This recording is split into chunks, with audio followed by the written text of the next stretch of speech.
주가가 어떻게 될지는 그때그때 상황에 대해서 변수들이 워낙 많습니다. 근데 전체적으로 회계적으로는 유상감자가 무상감자보다 훨씬 좋다.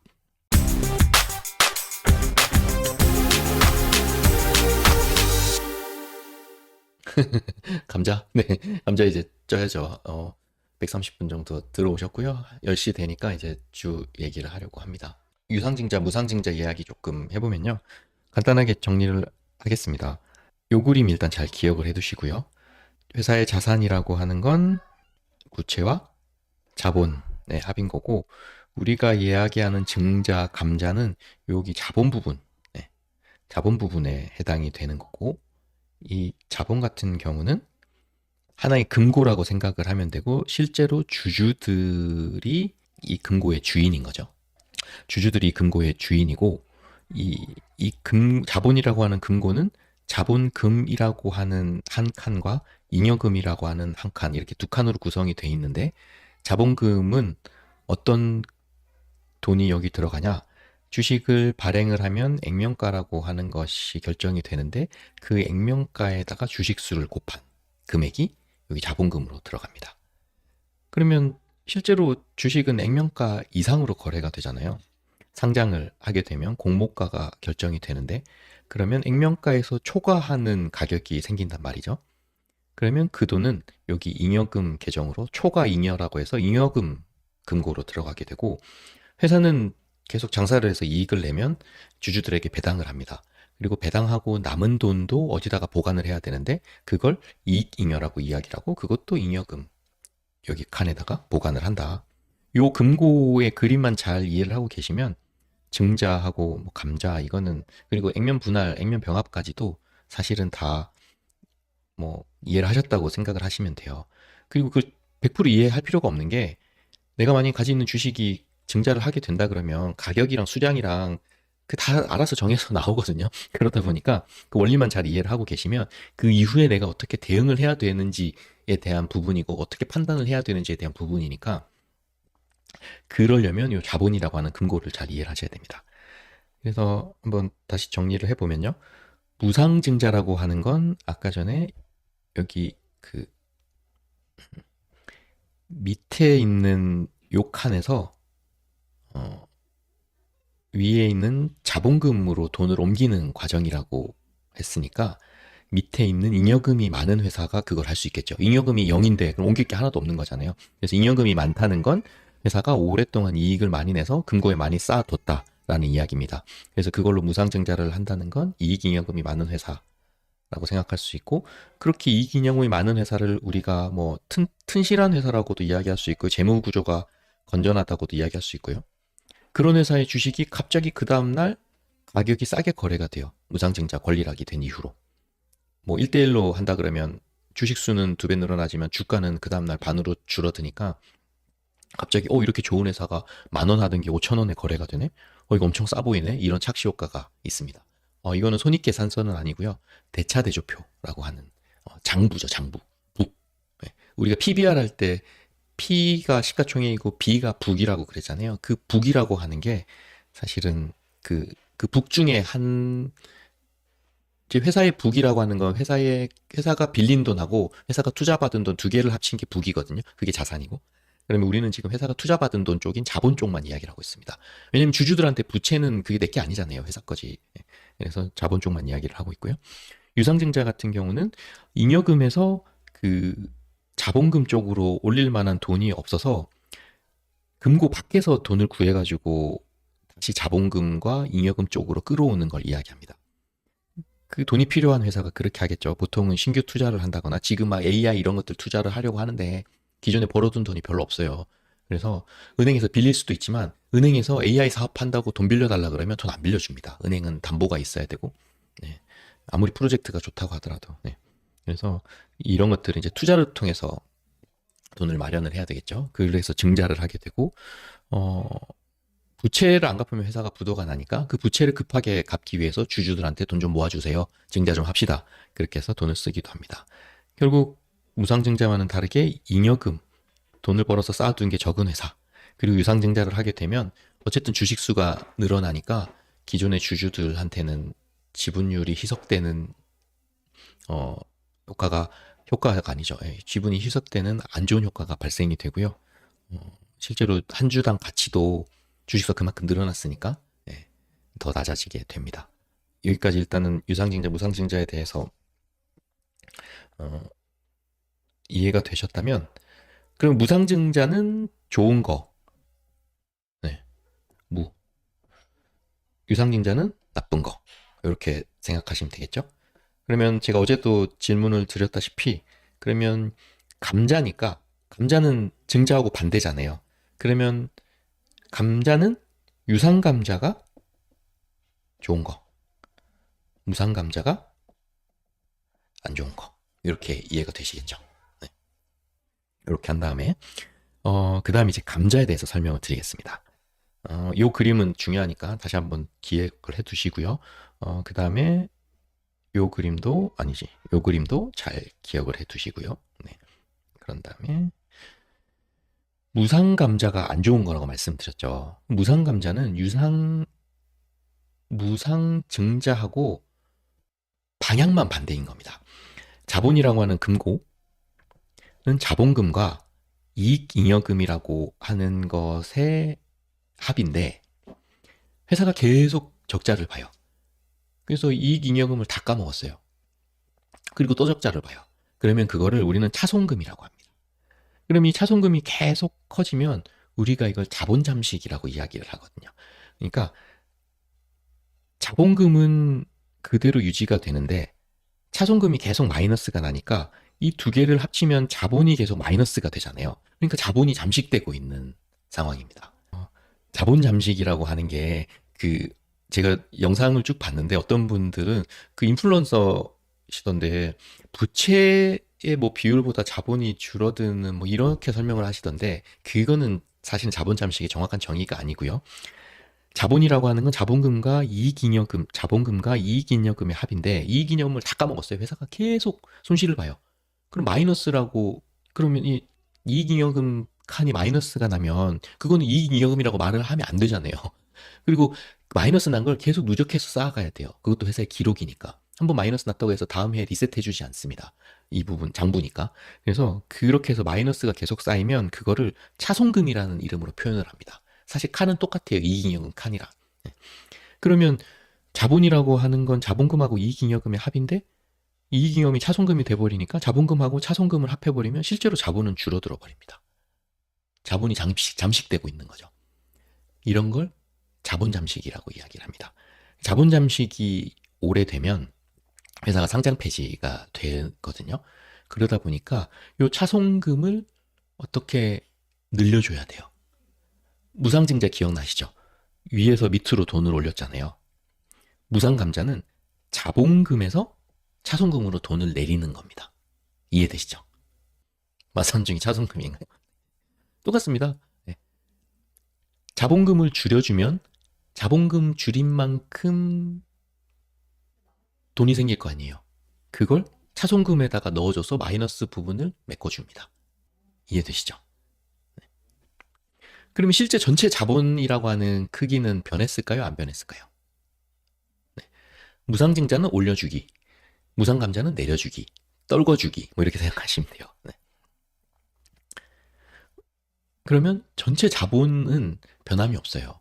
네. 근데 자본금은 줄어들죠. 자본금은 줄어들고 차손금은 늘어납니다. 차손금이 늘어났다는 게 마이너스에서 플러스로 올라갔다 이런 뜻입니다. 네. 근데 전체 자본은 변함이 없다. 뭐 외부에서 돈이 유입된 게 하나도 없으니까 요 금고 안에서 그냥 돈 왔다 갔다 한 것뿐이잖아요. 그렇죠? 네. 이렇게 이해하시면 무상증자는 이해가, 그렇죠. 자본금을 까먹은 거. 근데 약간 까먹은 거 이거는 제가 생각하기로는 이 금고라는 그림을 머릿속에 이미지화해서 증자나 감자를 이해할 때는 좋은 표현은 아닌 것 같아요. 자본금을 내려준다, 자본금으로 차손금을 메꾼다, 이런 표현이 오히려 좀 이미지화하고 머리에 기억하시는 데는 훨씬 더 도움이 되실 겁니다. 이것만 설명을 하면 이제 끝이에요. 무상 감자는 자본금을 줄이니까 그만큼 주식수가 줄어들 테고요. 그 주식수 줄어든 만큼 현금이 생겼으니까 그걸 차손금으로 내려줘서 차손금의 손실폭을 줄여준다. 예.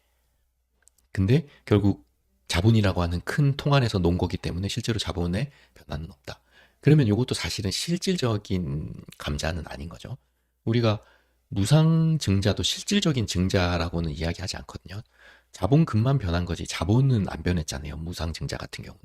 그래서 실제로 증자라고 하면 실질적인 증자는 유상증자, 그리고 실질적인 감자도 유상감자, 이렇게 이해하시면 됩니다. 이렇게까지 이해하시고 나중에 어제처럼 나중에 뭐 이런 거 시장에서 어떻게 받아들이는지는 나중에 다시 이야기하도록 하겠습니다. 네. 일단은 이제 무상 감자까지 이제 왔거든요. 유상 감자는 사실은 좋은 거라서 그렇게 이제 심각하게 안 봐도 되는데, 유상 감자는 그냥 결론부터 먼저 정해놓고 한번 이야기를 해보겠습니다. 좋은 거라고 했으니까 일단 차손금이 아닌 잉여금 계정으로 돈이 있는 회사, 그리고 자본금이 있는 회사가 자본금도 줄이고요, 잉여금도 줄입니다. 그러면 그 줄인 걸 어디로 가지고 나가냐? 밖으로 가지고 나갑니다. 밖으로. 그렇게 해서 주주들에게 현금으로 지급합니다. 자본금하고 잉여금을 줄인 만큼 현금이 생길 테니까 그걸 회사 밖으로, 금고에서 찾아가지고 회사 밖으로 들고 나가서 주주들한테 줍니다. 그러면 결론적으로 자본금은 줄겠죠? 잉여금도 줄겠죠? 자본금하고 잉여금이 주니까 전체 자본이라고 하는 금고도 줄 테고요. 그 돈을 주주들한테 주니까 주주들은 돈이 들어오고요. 이해되시죠? 네. 그럼 이걸 실제 숫자로 한번 이야기를 해볼게요. 일단 우리가 자본금이 1,000만 원인 회사, 그리고 이 회사가 장사를 수년 동안 잘해가지고 이익잉여금이 5천만 원. 그래서 총 자본이라고 하는 금고에 6천만 원이 있는 회사를 예를 들어서 설명을 해볼게요. 요거를 결국에는 주주들한테 주는데 어떤 식으로 계산이 돼서 주주들한테 돈이 돌아가는지.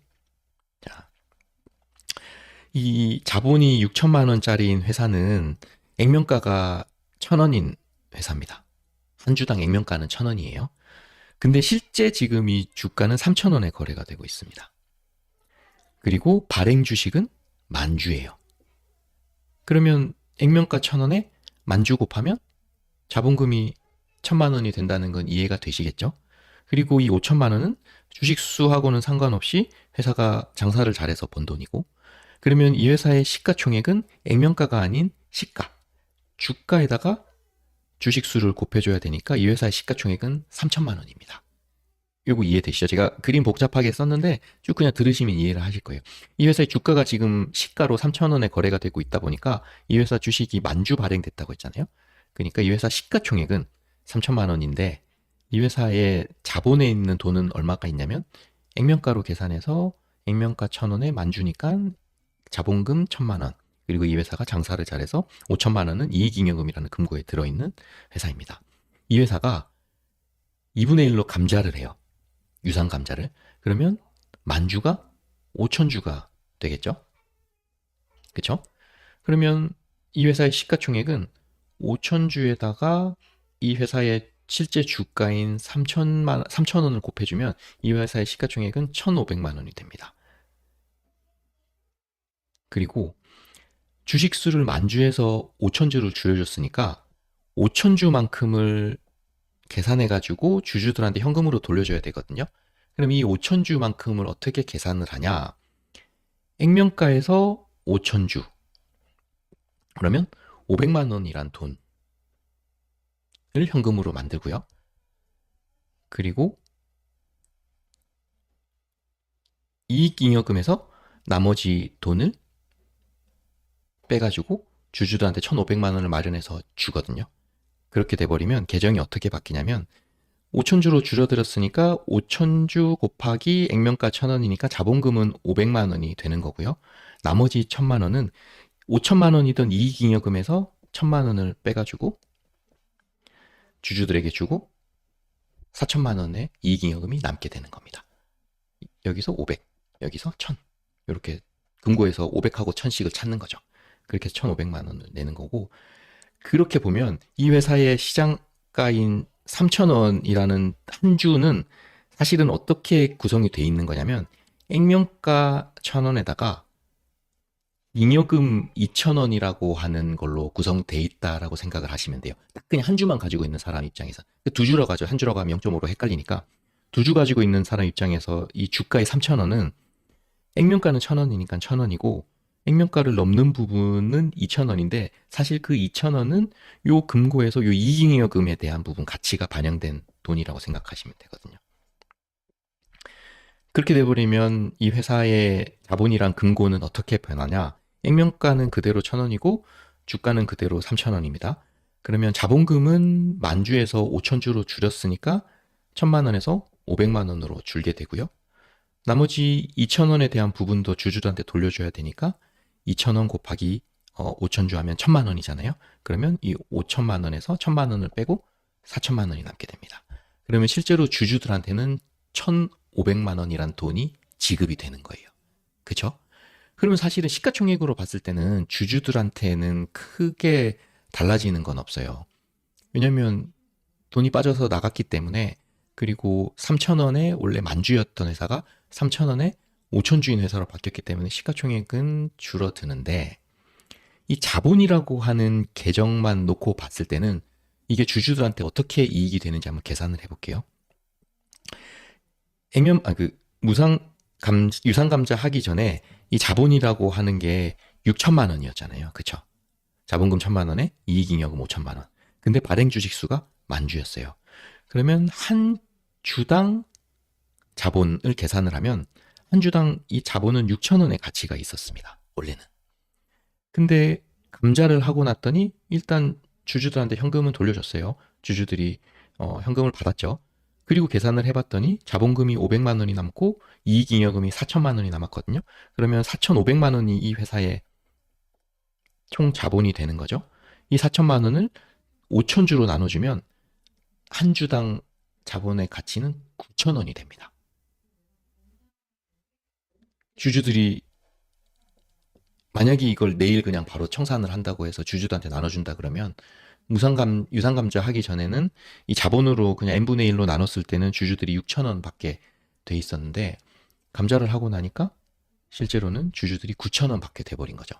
근데 사실 이게 시가고 뭐 내일 바로 청산할 일은 없겠지만 우리가 자본만 놓고 생각을 하자고 했었으니까 유상감자를 하고 난 이후에 이 자본이란 금고에서 주주들이 차지하는 부분이 더 늘어난 거예요. 그쵸?